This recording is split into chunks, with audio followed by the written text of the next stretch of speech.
Fala pessoal, bem-vindos ao Renda Passiva SA. No vídeo de hoje vamos falar sobre investimento em Bitcoin, mostrando as diferenças entre fazer a autocustódia e o investimento através do ETF. E eu prometo que no final do vídeo eu vou trazer para vocês qual é a minha forma preferida. Então comenta aí pra gente, qual você prefere, fazer autocustódia ou investir através de ETFs? Bora pro vídeo! Galera, e o motivo principal de fazer esse vídeo é a queda abrupta que o Bitcoin vem sofrendo nos últimos dias.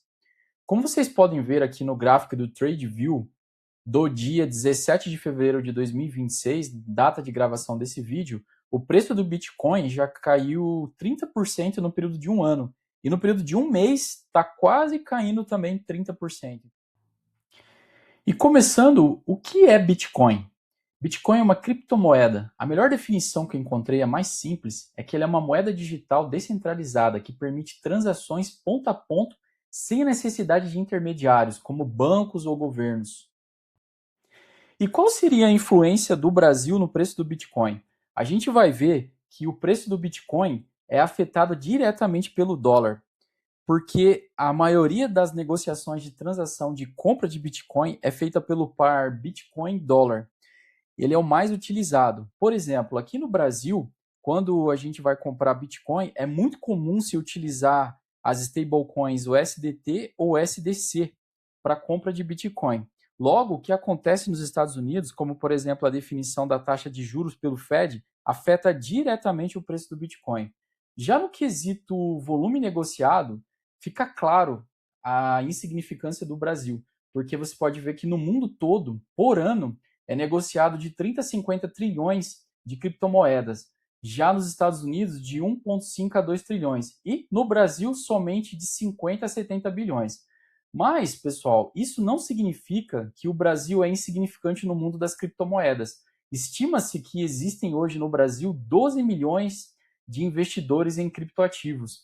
Então, a gente ocupa o quinto lugar do mundo em número total de usuários. Conforme vimos, o Bitcoin é um ativo diretamente ligado ao dólar. Então, quando investimos em Bitcoin, nós estamos descorrelacionando o nosso dinheiro com o que acontece no mercado interno e nos expondo à variação cambial em dólar. E também estamos fazendo a descentralização dos nossos investimentos geograficamente. Pessoal, agora vamos tratar dos principais riscos de se investir em Bitcoin. O primeiro deles é a extrema volatilidade, que significa oscilações bruscas no preço em curto período de tempo. Nós vimos agora há pouco que no período de um mês ocorreu uma queda de mais de 29%. Né? Depois, segurança e custódia. Como ele é um ativo digital, ele está sujeito a ataques a corretoras, golpes digitais, perdas de chave privada que dá acesso aos ativos, entre outros riscos por ser um ativo digital. A ausência de lastro e proteção. Ele não possui lastro, ou melhor, ele não tem uma garantia em ativos físicos, como ouro, e também não há garantias governamentais. Você está por conta própria. Se você pratica autocustódia e perde tudo, não pode recorrer a CVM para te ajudar.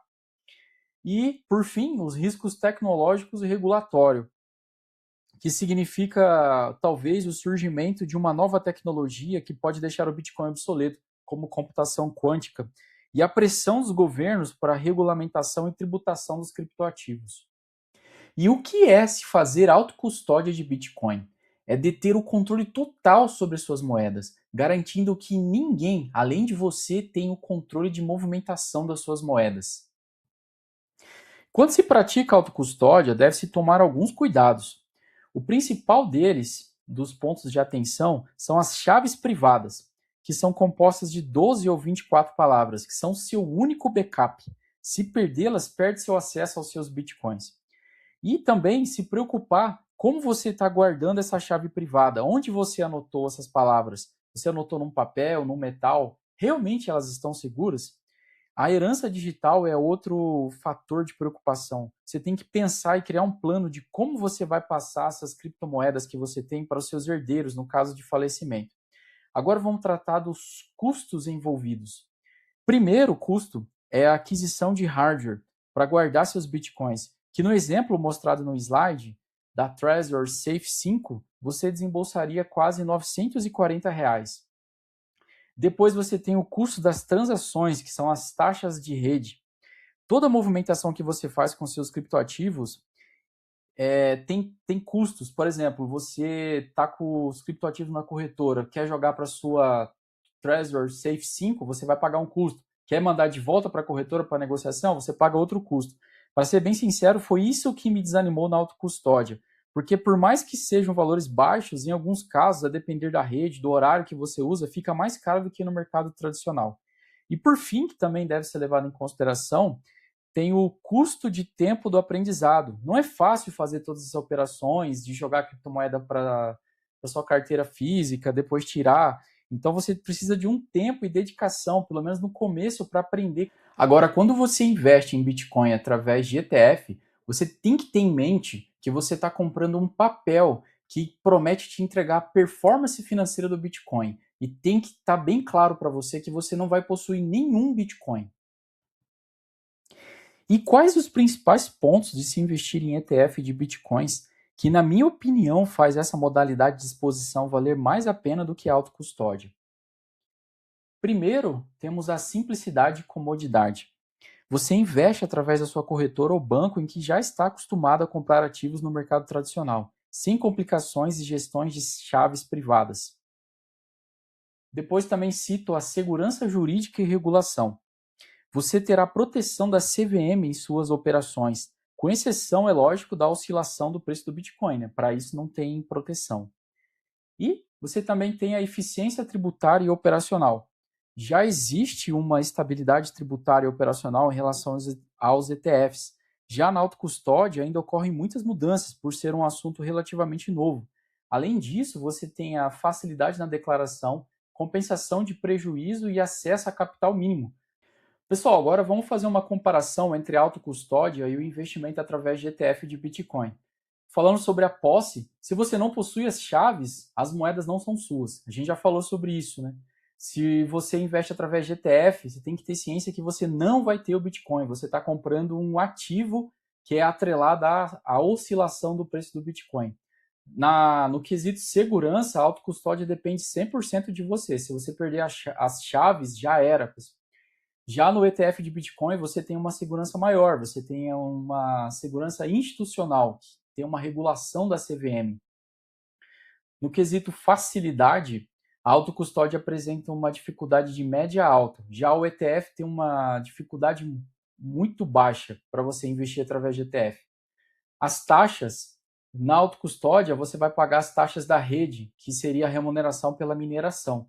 Já falei sobre isso, que eu acho que em alguns momentos, dependendo da rede e do horário que você faz as suas transações, fica muito caro, às vezes até mais caro do que o mercado tradicional. Já o ETF de Bitcoin, ele tem uma taxa de administração geralmente muito baixa, que varia de 0,7% a 1%, como eu coloquei aqui no exemplo. Mas eu já vi casos de taxas mais baixas ainda. O horário, na autocustódia, você vai poder negociar 24 horas por dia, 7 dias por semana. Já no ETF, você tem que seguir o horário comercial da Bolsa. Nos impostos, você tem isenção de imposto até 35 mil de patrimônio em Bitcoin. Isso até o momento que eu estou gravando esse vídeo, né? Pode ser que isso mude com o passar do tempo. Já no caso do ETF, você tem 15% sobre o lucro, ou seja, você tem que pagar imposto de renda em 15% sobre o ganho de capital e, no caso dos ETFs que distribuem dividendo, você tem que pagar 15% sobre o rendimento. E como todos sabem, a estratégia aqui do nosso canal é a geração de fluxo de renda para o investidor. Eu acredito muito no poder da renda passiva, seja para reinvestimento, seja para gerar liberdade financeira.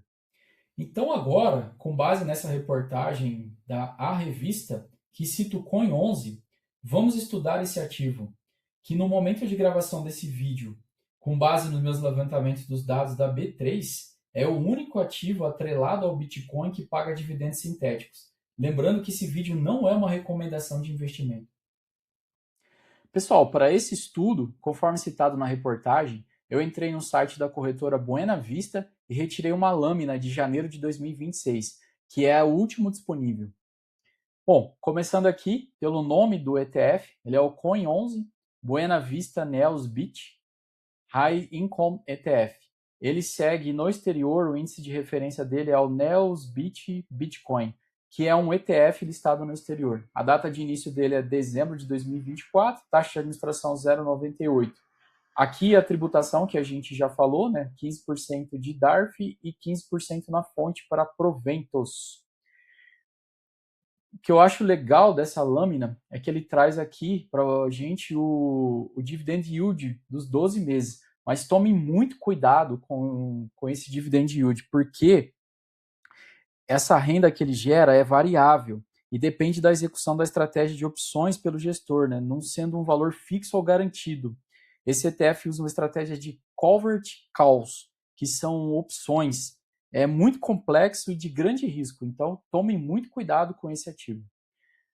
Aqui ele traz o desempenho da cota no ano de 2025. A gente vê que ele teve um desempenho muito ruim, mas o dividend yield médio dele foi bom. Ele gerou em torno de 27,91% no ano.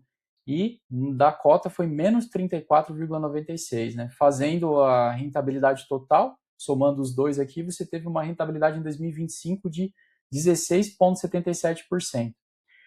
Aqui ele traz uma comparação, né? Você vê a cota do Coin 11 sendo negociada sem os dividendos pagos e a cota com os proventos.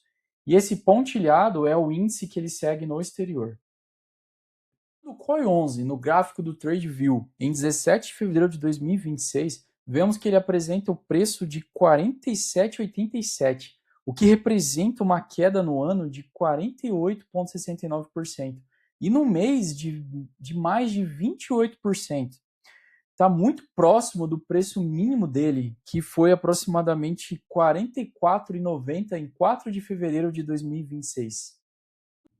Pessoal, era isso que eu queria trazer para vocês de hoje sobre investimento em Bitcoin. E respondendo a pergunta do começo do vídeo, para o meu perfil de investidor, eu prefiro investir através de ETF. Acho muito mais simples e prático, sem falar na possibilidade de recebimento de dividendos, como a gente acabou de ver no ativo que estudamos.